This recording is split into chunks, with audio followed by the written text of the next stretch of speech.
The Nintendo Switch 2 might be the most surprising place to play Cyberpunk and enjoy Night City in all of its chaos in 2025. Today, I'm going to be talking about how the Nintendo Switch 2 can not only stand on business while playing Cyberpunk 2077, but surprisingly looks pretty damn good doing it. Now, if you've been living under a rock, let me give you some context. Cyberpunk launched in 2020, and when it launched, it damn near broke the internet because it was probably one of the worst launches in a while.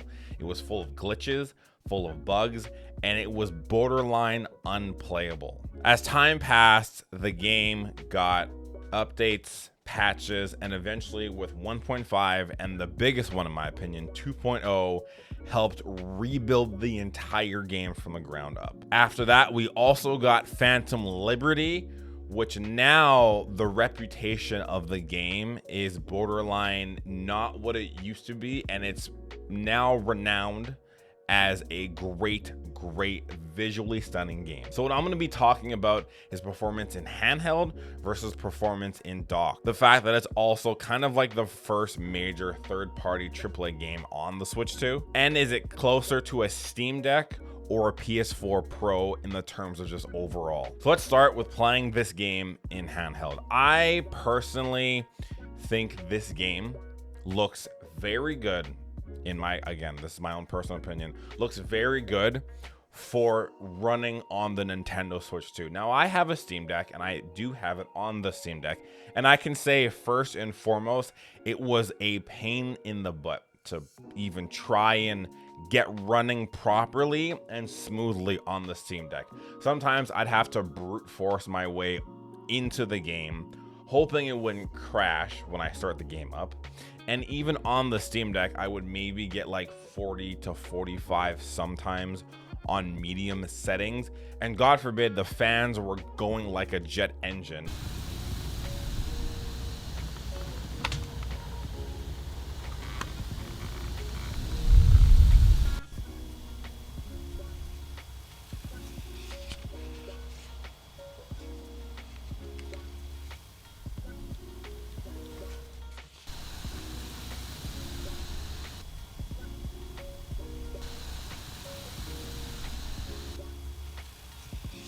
I mean, I don't know how well the mic will pick it up, but to my eye, if I listen, I can feel a little bit of hot air coming out, but I can't hear anything at all. Hi, how's it going? Me here, me editing the video. Anyway, that clip that you just saw, Sam Alexander reviews on YouTube, that's his. I'm not claiming it in any way, shape, or form. I'm gonna tag that video in the description so you can go watch it, but he did a very great basically fan test of the Switch 2 and Steam Deck that I just talked about, so I thought it would be a good representation. But I'm just saying, it's not mine. He didn't even know I did it, but I'm not gonna sit here and take the credit. I will tag him down below. Just wanted to give some context. All right, back to the video. But I had to pay a monthly subscription of, I think, like $25 for like the best thing. I only did it for a month just to kind of see how it was, but it ran flawlessly when I streamed it and didn't play it natively. The fans weren't blasting.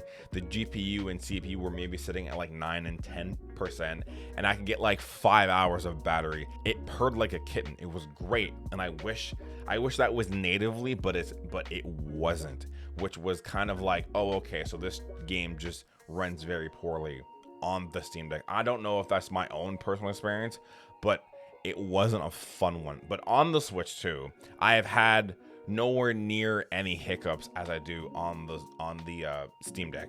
It runs very smooth in handheld. I'm not so much of a frame snob, so I feel like if I gave my 2 cents of frames, it wouldn't really matter because I'm someone that doesn't care. I'm playing the game for a great story, a good time. So for me, it looked great and it looked flawless. But in docked mode, it looked wonderful. So in docked mode, the graphic fidelity and lighting and texture, just for a Switch not even a Switch 2 port, for a Nintendo game, for a high intensity, high graphic Nintendo port, it ran great. Like I mentioned, graphic fidelity, the lighting's really pop, the neon signs, I can really tell that love and care went into this Nintendo Switch game, and I can't even begin to explain like how gameplay and just overall chaos is so smooth in that game. I will say this, in handheld, you can definitely see where compromises were made. And I mean, it's not perfect, don't get me wrong. There are compromises even in handheld and even in docked. There are some points where I'm zipping through the city and I may get like a frame dip here and there, but it's nothing that'll kill the experience. So the two modes you can play this game on are quality and performance. Performance mode prioritizes frame rate. The target for that's about 40. You get lower dynamic resolution, but you get more fluid gameplay. In quality mode, it prioritizes visuals, so you're locked at 30, but you get higher resolution and better lighting and texture detail. So I can't recall which mode I'm playing on, but I'm pretty sure it's performance mode. And overall performance quality, the game looks great. I have some friends who have played Cyberpunk, and I've shown them clips that I've taken that are in this.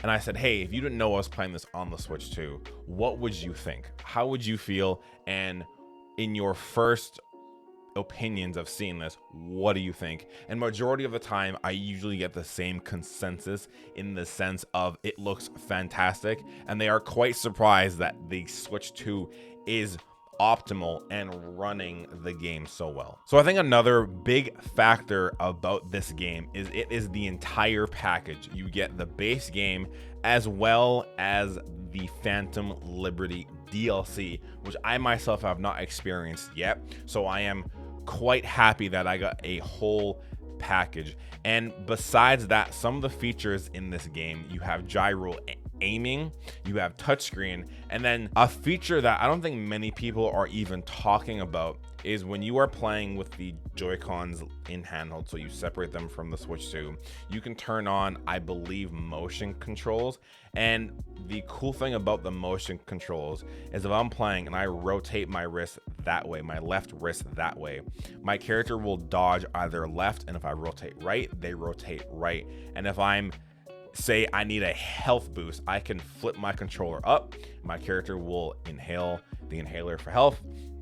And then if I'm shooting and I twist my right wrist that way, I actually reload the gun, and I can also use it for fighting. It's really cool. I mean, I don't know if I would sit here and play the entire game like that, but it's very cool to see them using the Joy-Cons in that way. I've also experienced mouse mode, which is, I'm still getting used to mouse mode on the Switch 2. It's still a tricky situation that I myself am trying to kind of get used to, but it's still cool to try and use it and see how it can encompass you more in gunplay and the overall world. So some real world experiences. I mainly play the game in docked. I don't play it handheld a whole lot because the controller I'm using has mappable buttons, which helps me, but I have never experienced this game crash or visual bugs. And as I mentioned, I have some friends who have been playing it, and I have one friend who's playing it right now, and he told me on the PS5 version, he gets crashes quite a bit. He told me that he's gotten 15 so far. He's even gotten one where when he crashed his car in the game crashed itself.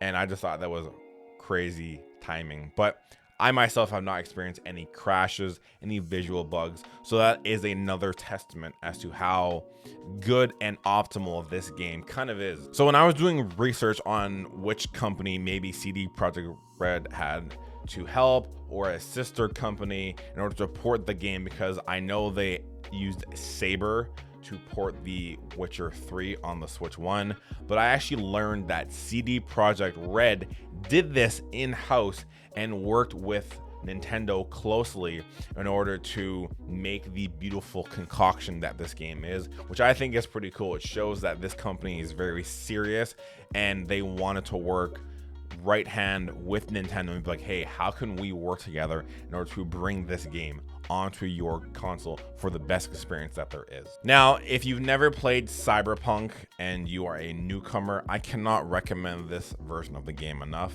because as I mentioned, it does come with Phantom Liberty DLC baked in, and if you are a returning player and you just want to kind of see for yourself, off rip, you can just start Phantom Liberty DLC from the get-go, or if you want to have a new playthrough, you can totally do that. And for Steam Deck and PC owners, if you want to double dip again, totally your call. But I do recommend for anyone that is maybe new to Night City, never played the game, always wanted to, this version of the game I do think is the best option, considering again it does have both Phantom Liberty baked into it as well as the base game. So my overall thoughts about this, I'm not going to sit here and tell you to go buy the game because that is totally up to you, but what I can say is, as I've been saying this entire thing, this is a great port. This is kind of the port we've always dreamed about. It's not perfect, it's a great port though. It's not perfect, but it is great. For me, this was kind of like the benchmark of, can the Switch 2 stand on business? And it can. At the end of the day, it can. This proves that the handheld can kind of run with the big dogs and play AAA games. And I'm kind of excited to see other companies or other bigger games come onto the Switch 2 and see how they operate as well. If you found this breakdown helpful in any way, shape, or form, leave a comment. While you're down there, don't forget to hit like and subscribe, and share this with someone who's maybe on the fence about the game, because maybe this can be the little nudge that they need. But boys and girls, I appreciate you all, and I will catch you soon. Schlater, take care, bye-bye.